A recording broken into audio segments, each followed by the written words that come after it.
জোড়া শক্তিশালী ভূমিকম্পে লন্ডভন্ড ভেনেজুয়েলা। সর্বশেষ তথ্যে নিহতের সংখ্যা বেড়ে 235 জন, আহত অন্তত 4,300 জন।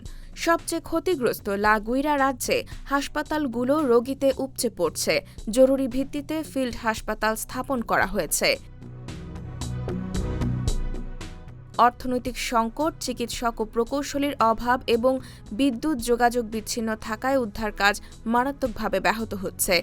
ধ্বংসস্তূপের নিচে এখনও আটকে আছেন হাজারো মানুষ। স্বজনদের আহাজারিতে ভারী হয়ে উঠেছে পুরো দেশ। এদিকে কলম্বিয়া ৬২ জন উদ্ধারকর্মী, প্রশিক্ষিত উদ্ধারকারী কুকুর এবং ভারী উদ্ধার সরঞ্জাম পাঠিয়ে সহায়তার হাত বাড়িয়েছে।